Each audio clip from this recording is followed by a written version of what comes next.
할렐루야. 찬양대의 귀한 은혜 찬양 감사합니다.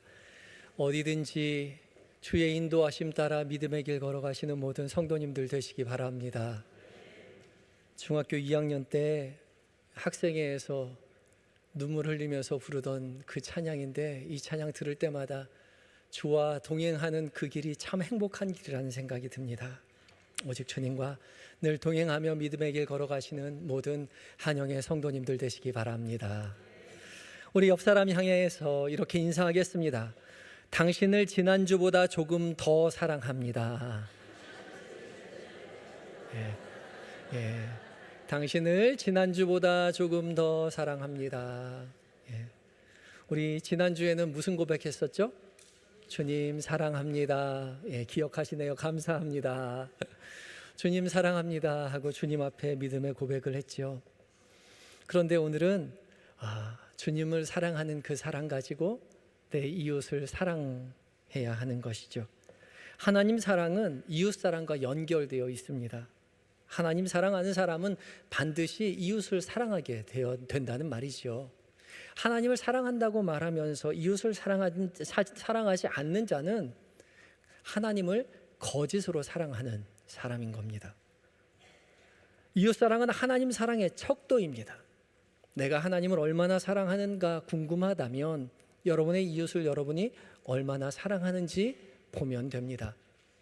제가 영성 전공하면서 교수님께 논문을 준비하면서 영성이 깊은 사람은 이웃을 사랑하게 되는지 이타적인 삶을 사는지 그걸 연구하고 싶습니다 말씀드렸더니 그건 연구 주제가 되지 못한다고 말씀하시더라고요. 왜냐하면 겉으로 아무리 영성이 깊은 사람처럼 보여도 이타적인 삶을 살아가지 않는다면 그의 영성은 거짓이라는 거죠.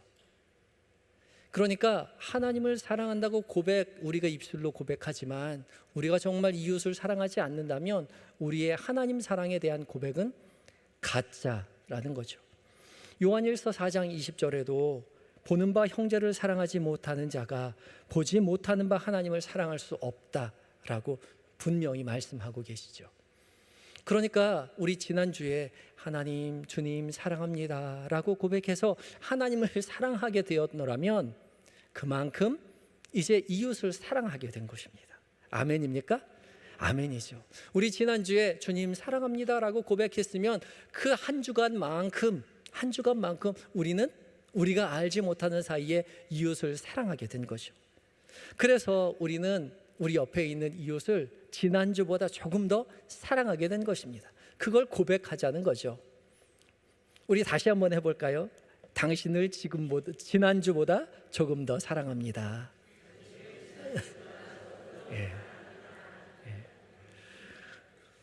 주님을 조금 더 사랑하게 된 만큼 우리의 이웃을 조금 더 사랑하게 되시는 모든 성도님들이 되시기 바랍니다.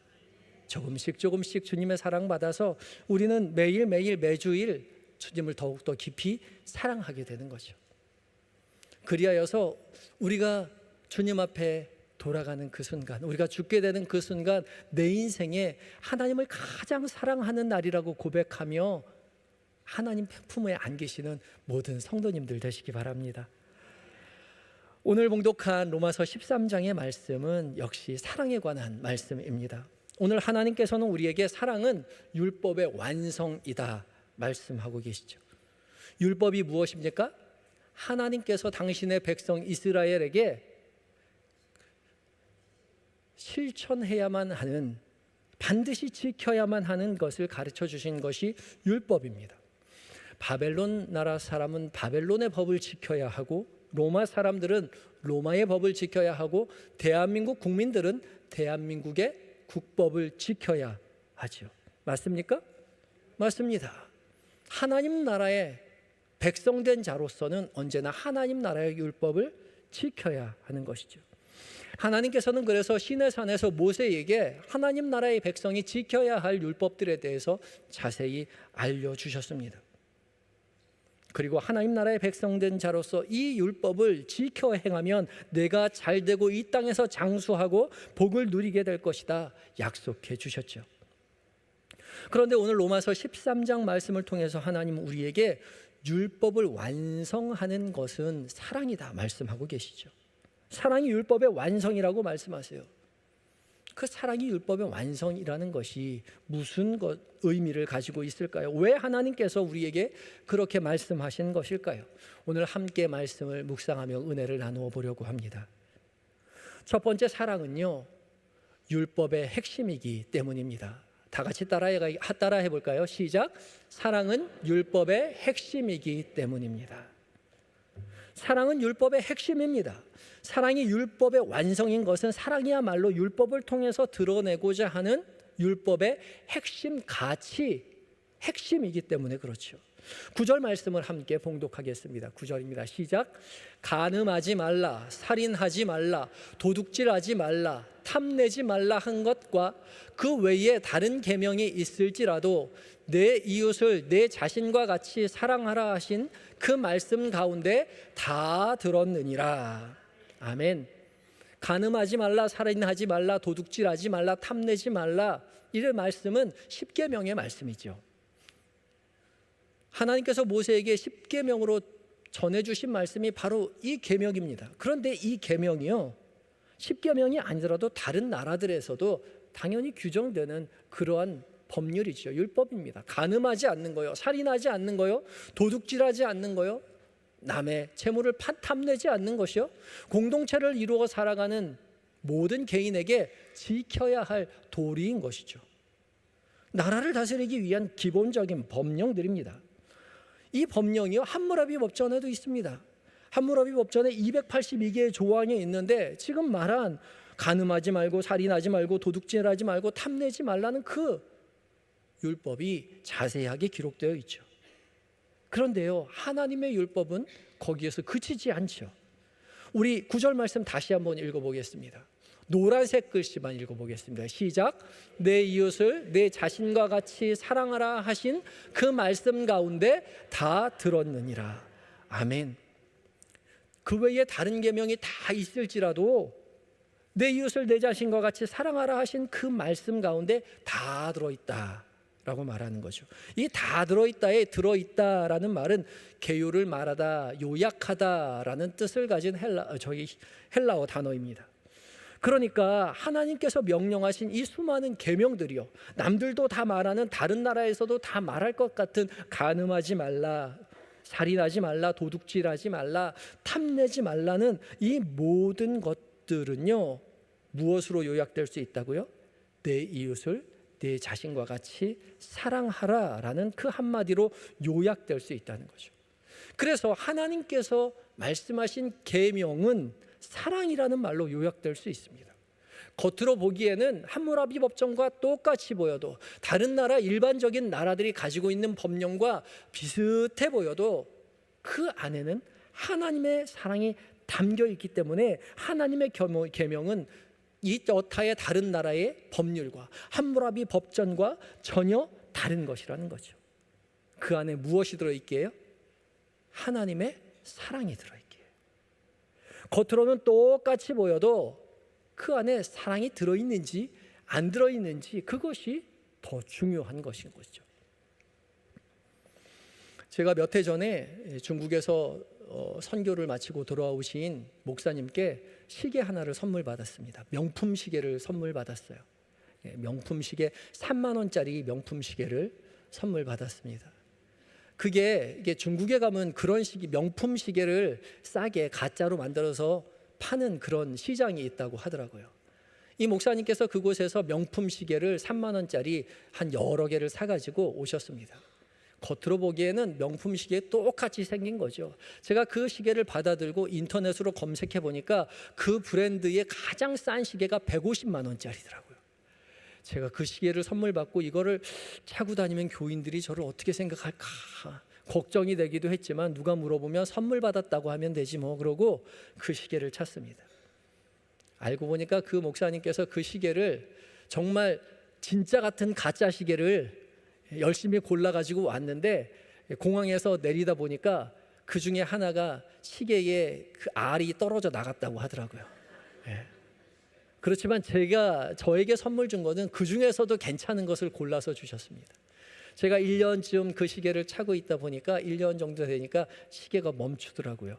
그래서 그 시계를 가지고 이제 시계방에 갔습니다. 이 시계가 멈췄으니까 고쳐주세요 하고 갔더니 그 시계방 주인이 그 시계를 유심히 살펴보더니 뒤를 열어서 뚜껑을 딱 열고서 웃으세요.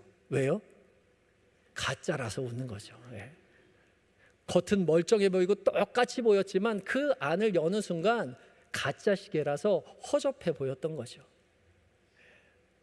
겉으로는 똑같이 보여도 그 안을 여는 순간 그 안에 무엇이 들어있느냐에 따라서 그것이 명품 시계인지 아니면 가짜 시계인지가 판가름 나는 거죠. 하나님께서 우리에게 주신 명령이 모두에게 다 똑같이 보이지만, 다른 나라 법과 똑같이 매일반처럼 보이지만 그 안에 무엇이 담겨 있느냐에 따라서 하나님의 율법과 세상 율법의 가치의 차이가 난다는 것이죠. 함무라비 법전엔 없는 그 하나님 나라의 율법의 가치가 무엇입니까? 사랑이라는 거예요. 하나님의 사랑이 그 안에, 계명 안에 담겨 있기에 그 계명이 우리에게 가치가 있다는 거죠.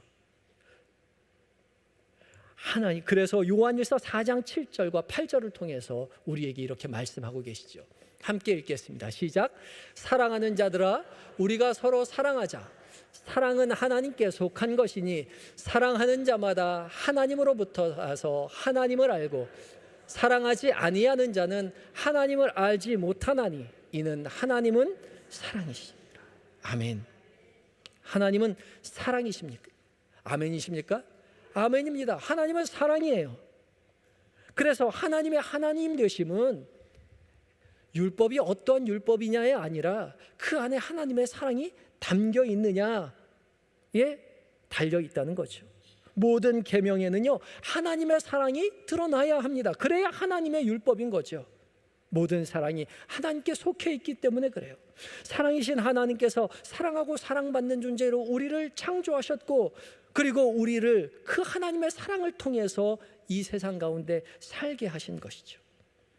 그리고 은혜 가운데 살아가는 동안 하나님의 계명을, 법률을 지켜내며 하나님의 사랑을 이 세상 가운데 밝히 드러내라 말씀하고 계시는 거죠.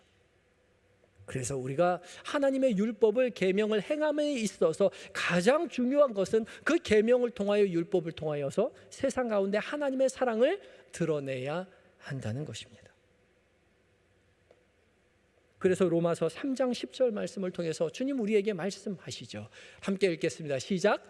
사랑은 이웃에게 악을 행하지 아니하나니 그러므로 사랑은 율법의 완성이니라. 아멘. 여타의 모든 율법들이 이웃에게 악을 행하지 말 것을 요구하지만, 그러나 하나님은 사랑이기에 그 사랑만이 율법, 하나님께서 우리에게 주신 율법의 완성인 것이죠. 이 완성이니라의 완성이라는 말은 그릇에 가득 채우다라는 뜻을 가진 헬라어입니다.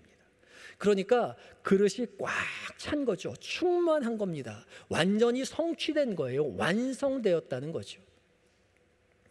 하나님께서 우리에게 주신 율법이 완성되고 성취되는 유일한 방도는 무엇이냐?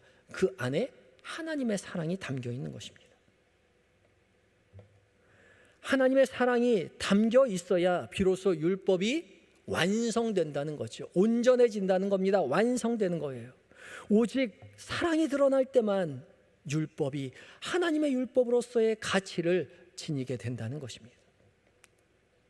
그 율법이 사랑이 담겨 있지 않다면, 그것은 아무리 하나님에 대한 말로써 가치를 가지고 있다 하더라도, 많이 써 있다 하더라도 그것은 하나님의 율법이 아닌 겁니다.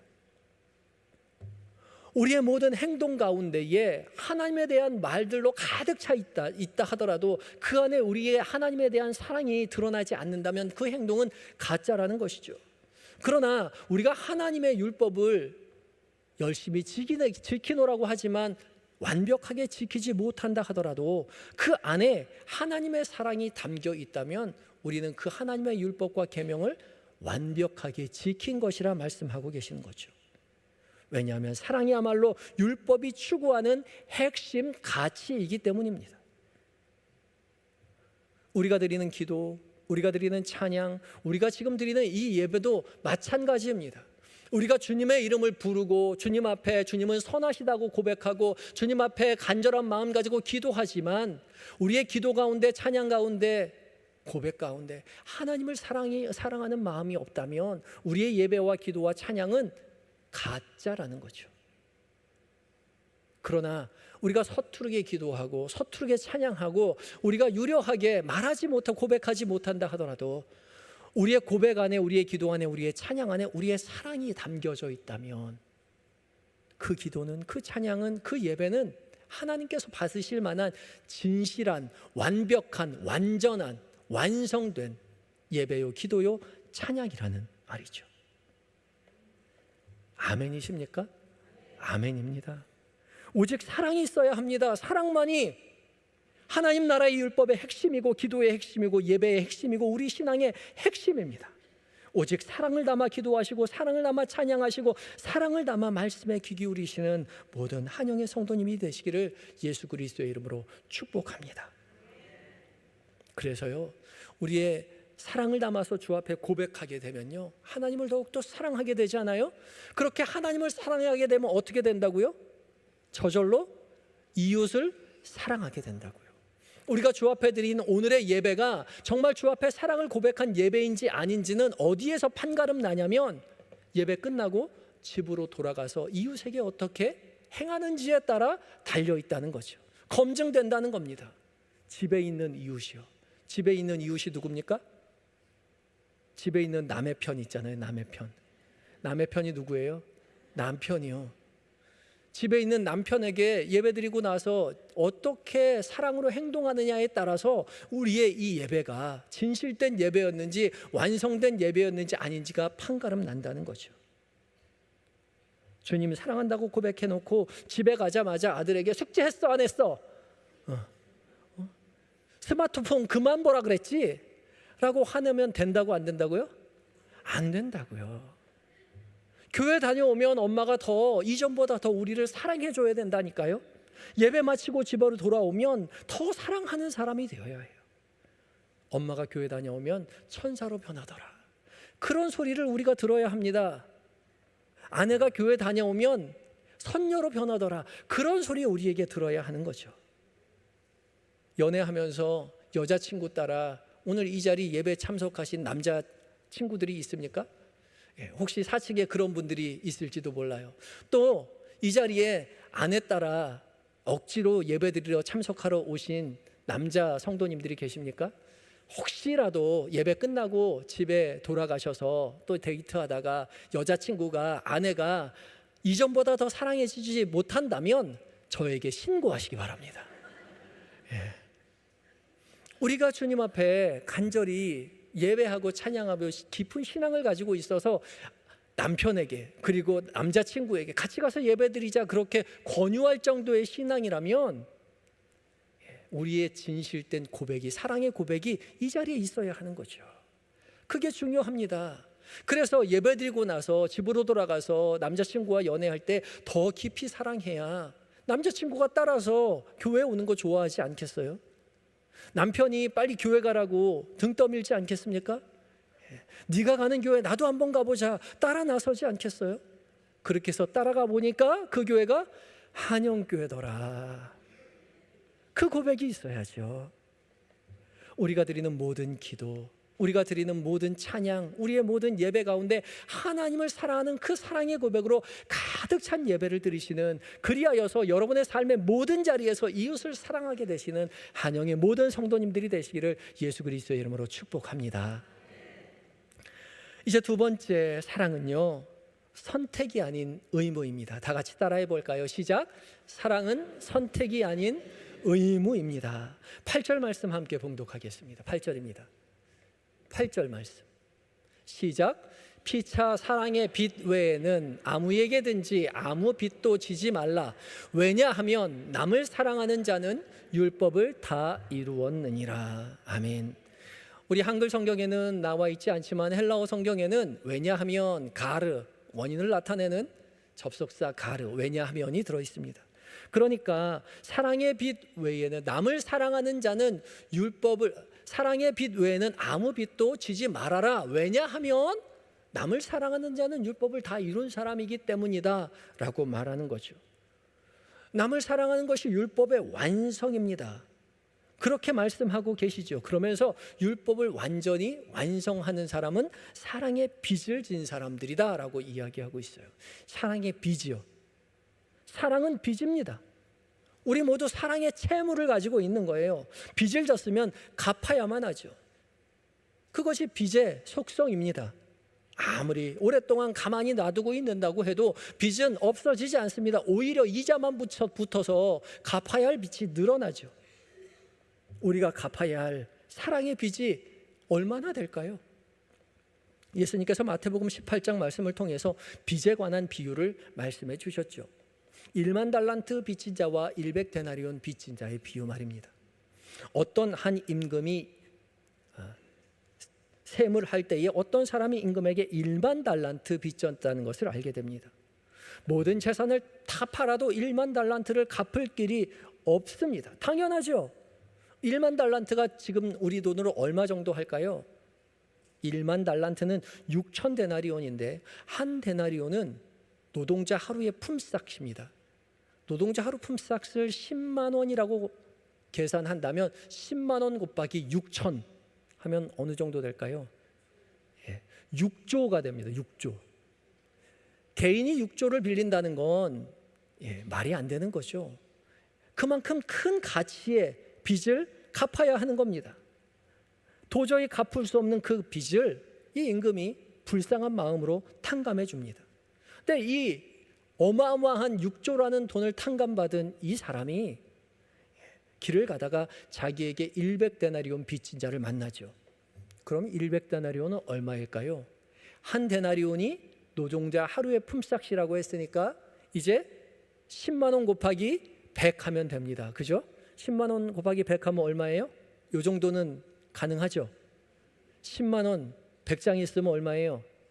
1000만 원이요. 금세 나오네요. 역시 1000만 원이요. 길 가다 1000만 원 빚진 사람 만났는데 그 사람에게 멱살을 붙잡고 내 돈 갚으라고 말했던 거죠. 못 갚겠다고 얘기하자 집에 있는 감옥에다가 그 사람을 가둡니다. 그 소식을 주변의 사람들이 듣고 임금에게 가서 말을 하죠. 이 임금이 이 말 듣고 이 사람 탕감해준 이 사람 불러다 놓고 말합니다. 마태복음 18장 32절에서 34절입니다. 함께 읽습니다. 시작. 이의 주인이 그를 불러다가 말하되 악한 종아 내가 빌기에 내가 내 빚을 전부 탕감하여 주었거늘 내가 너를 불쌍히 여김과 같이 너도 내 동료를 불쌍히 여김이 마땅하지 아니하냐 하고 주인이 노하여 그 빚을 다 갚도록 그를 옥졸들에게 넘기니라. 아멘. 1만 달란트 탕감받은 이 사람이 자기에게 100데나리온 빚진 사람을 결코 용서해 주지 못했던 거죠. 여러분이라면 용서해 줄 수 있겠습니까? 여러분에게 100데나리온 빚진 자요. 얼마예요? 1000만 원이요. 1000만 원 빚진 사람 탕감해 주실 수 있으시겠어요? 굉장히 큰 돈이죠. 1000만 원이 뭐예요? 100만 원도 힘들어요. 10만 원도 힘들어요. 아니요, 10만 원이 뭐예요? 2만 원도 힘들어요. 야유회 가가지고 돈 없다 그래가지고 대신 2만 원 회비 대신 내줬는데 그 다음날 만났는데 2만 원 안 갚으면 계속 그 돈 생각만 나잖아요. 그 사람 만날 때마다 내가 내준 2만 원 언제 갚나? 치사해서 말할 수도 없고 속으로 끙끙 앓잖아요. 그게 우리의 마음 아닙니까? 1000만 원을 어떻게 탕감해 줄 수 있겠어요? 우리로 할 수 있는 일이 아니에요. 그런데 주님 우리에게 말씀하시지요. 우리 32절, 33절, 33절에 노란색으로 그려진 그 글만 다시 읽겠습니다. 시작. 내가 너를 불쌍히 여김과 같이 너도 내 동료를 불쌍히 여김이 마땅하지 아니하냐. 아멘. 100데나리온을 탕감해 주어야 하는 유일한 이유는 내가 너를 불쌍히 여겼기 때문에 그래요. 내가 1만 달란트를 탕감받았기 때문에 그것처럼 너도 내 동료를 불쌍히 여김이 마땅하지 않겠느냐 말씀하고 계시는 거죠. 주께서 우리의 모두의 죄를 1만 달란트 탕감해 주셨습니다. 주께서 우리를 불쌍히 여긴 것처럼 우리의 죄를 용서해 주신 것처럼 우리도 용서해 주어야 한다 말씀하고 계시죠. 우리는 모두 하나님 앞에 일반 달란트 빚진 자들입니다. 갚을 수 없는 빚을 진 사람들이에요. 주께서 친히 그 빚을 우리를 대신해서 갚아주셨죠. 말로만 갚아주신 것이 아니라 친히 이 땅 가운데 오셔서 십자가에 달려 죽으심으로 우리의 죄를 탕감해 주셨습니다. 그래서 우리는 주의 백성이 되었어요. 주님의 자녀가 되었습니다. 그리고 주님 우리에게 말씀하신 것, 하시고 계신 것이요, 내가 너희의 빚을 탕감해 준 것처럼 너희도 너희의 이웃들의 빚을 탕감해 주며 살아라. 내가 너희를 사랑한 것처럼 너희도 서로 사랑하라. 주님 우리에게 말씀하고 계십니다. 그래서 우리에게 사랑은요, 빚입니다. 우리의 인격이 좋아서 사랑하고 용서하는 것이 아니라, 우리가 부자여서 빚을 탕감해주고 용서해주고 사랑해주는 것이 아니라, 주님의 사랑을 이미 받았기에 그 사랑에 힘입어 우리의 이웃을 용서하고 사랑하는 것이죠. 사랑은 해도 되고 안 해도 되는 것이 아니라 해야만 하는 것입니다. 적극적으로 나서야 하는 것이죠. 오늘 복음서 본문인 마태복음 18장 18절에도 이렇게 말씀하고 계시지요. 함께 읽겠습니다. 시작. 진실로 너희에게 이르노니 무엇이든지 너희가 땅에서 매면 하늘에서도 매일 것이요 무엇이든지 땅에서도 풀면 하늘에서도 풀리리라. 아멘. 무엇이든지 땅에서 매면 하늘에서도 매일 것이요 무엇이든지 땅에서 풀면 하늘에서도 풀 것이다 라고 말합니다. 너희가 묶으면 하늘에서 묶겠고 너희가 풀면 하늘에서 풀어줄 것이다, 우리에게 말씀하시는 거예요. 그게 이 말이 무엇입니까? 묶어도 되고 풀어도 되고 너희에게 자유가 있다 말씀하시는 겁니까? 아니요. 적극적으로 우리에게 풀어라 말씀하시는 겁니다. 너희가 풀을 때에 하늘에서도 풀릴 것이니 너희는 세상에 나아가 적극적으로 세상을 용서하며 이웃을 용서하며 사랑하며 살아가라고 우리에게 명령하는 것이죠. 사랑받는 일은 쉽게 됐는데, 용서받는 일은 탕감받는 것은 쉽게 됐는데, 남을 용서하는 일, 사랑하는 일, 탕감하는 일은 쉽게 되지 않습니다. 그래서 사랑을 주는 건요, 연습해야 됩니다. 조금씩 주는 연습해야 합니다. 받기만 하는 반쪽짜리 사랑, 아직 한참 부족한 어린아이의 사랑일 뿐이죠. 아이가 태어나면 모든 것을 받지요. 아이가 태어나면 그 아이 너무나 귀엽습니다. 모든 것을 다 해주어도 부족함이 없을 정도로 아이를 위해서 모든 것을 다 해줍니다. 아이가 너무 이뻐요. 그래서 이 아이는 받기만 합니다. 그런데요, 이 아이가 자라게 되면, 성인이 되면 이제 받는 사랑에서 조금 더 벗어나서 주는 사랑을 배우죠. 주는 것이 얼마나 깊은 사랑의 표현인지 알게 됩니다. 그리고 이 아이가 결혼해서 아이를 낳고 부모가 되면요, 희생하는 사랑을 배우죠.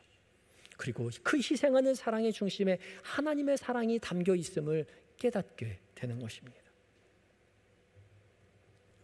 사랑은 배워야 합니다.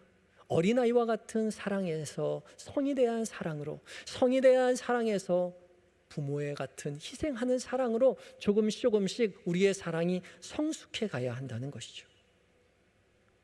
여러분이 지금 가지고 있는 사랑은 어떤 사랑입니까? 받기만 하면 아이의 사랑입니까? 아니면 나누어주고 베풀어주는 성인의 사랑입니까? 아니면 희생하는 부모의 사랑입니까?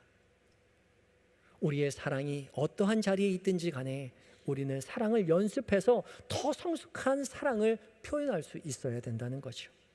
그 사랑을 연습해야 합니다. 우리가 미랄주의를 하는 것도 그 사랑을 연습하는 겁니다. 조금씩 연습하는 거예요. 아무것도 아닌 것 같지만 1,000원 넣고 하나님 앞에 드리는 거 아무것도 아닌 것 같지만 그거 다 같이 나누고 베푸는 연습하는 거예요.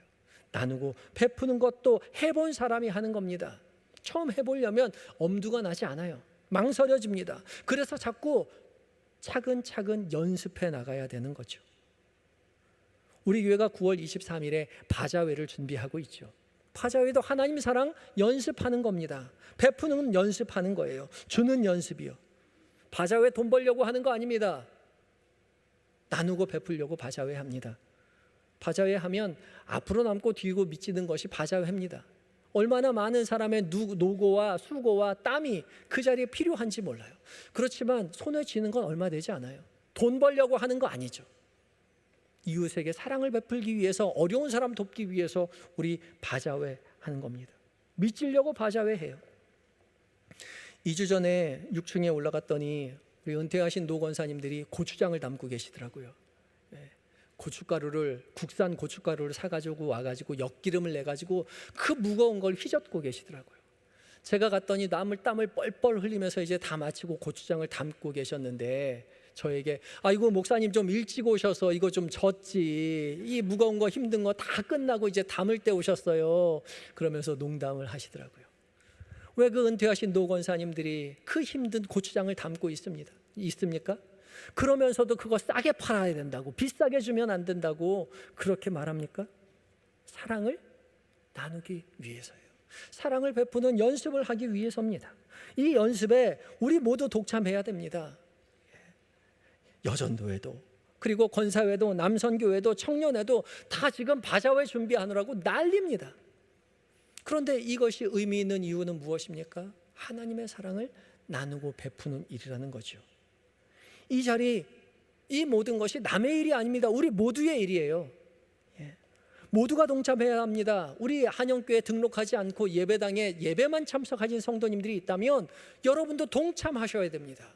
하나님의 사랑을 그저 받기만 해서는 안 되는 거예요. 이웃 사랑을 나누는 연습을 해야 된다는 거죠. 그 빚을 갚아야 합니다. 옷장에 있는 아까워서 못 입고 있었던 그 옷들 다 가지고 오세요. 살 빼서 내년에 입어야지 하면 입어요, 못 입어요? 못 입어요. 내년 되면은 유행이 지나서 못 입는다고 제가 말씀드렸죠. 올해 못 입은 옷은 내년에도 못 입으니까 그 아까운 옷 계속 옷장에 담아두지 마시고 가지고 오시기 바랍니다. 안 쓰고 고이 모셔놓은 물건들이 있으면 그것도 다 가져오시기 바라요. 아, 저거 언젠가 쓰겠지. 안 씁니다. 지금까지 안 썼는데 언제 써요? 쓸 일 없어요. 아까운 거 있으면 다 가지고 오세요. 가지고 오셔서 남에게 나누고 베푸는 그 연습에 동참해 주시기 바랍니다. 우리가 베풀어야 하는 사랑은 해도 되고 안 해도 되는 것이 아니라 해야만 하는 겁니다. 사랑은 빚입니다. 선택이 아니라 의무예요. 꼭 기억하시기 바랍니다. 하나님의 사랑받아 하나님을 사랑하노라고 고백하며 예배하고 기도하고 찬양하는 한영의 모든 성도 여러분, 사랑은 율법의 완성입니다. 우리의 기도에, 우리의 찬양에, 우리의 예배에, 우리의 삶의 모든 자리에 사랑이 들어가고 있는지 확인해 보시기 바랍니다. 그리고 하나님을 사랑한다고 고백하는 만큼 이웃을 더욱더 사랑하며 살아가시는 모든 한영의 성도님들 되시기 바랍니다. 또한 사랑은 선택이 아닌 의무입니다. 빚입니다. 해도 되고 안 해도 되는 것이 아니라 해야만 하고 갚아야만 하는 것입니다. 사랑을 나누고 베푸는 일에 더욱더 적극적으로 동참해 주시기 바랍니다. 그리하여서 여러분의 모든 베푸는 사랑을 통하여 하나님의 살아계심을 세상 가운데 증언하시는 한영의 모든 성도님들이 되시기를 간절히 바랍니다. 다 같이 기도하시겠습니다. 사랑의 하나님, 주께서 우리를 사랑하여 주셔서 우리가 이렇게 하루하루를 살아갑니다. 주께서 베풀어 주신 이 사랑을 우리가 늘 기억하게 하시고, 주께서 우리를 사랑하신 것처럼 우리도 주님을 사랑하고 이웃을 내 몸과 같이 사랑하며 살게 도와주시옵소서. 우리의 기도에, 우리의 찬양에, 우리의 예배에, 우리의 삶의 모든 자리에 하나님의 사랑으로 가득 체험받는 은혜를 누리게 하여 주시옵시고, 이웃을 향해 나누고 베푸는 우리의 모든 섬김의 자리에 하나님의 사랑이 가득 차 있음을 세상이, 그리고 우리가 함께 목도하고 주를 찬양하는 복을 누리게 하여 주시옵소서. 예수님의 거룩하신 이름으로 기도드립니다. 아멘.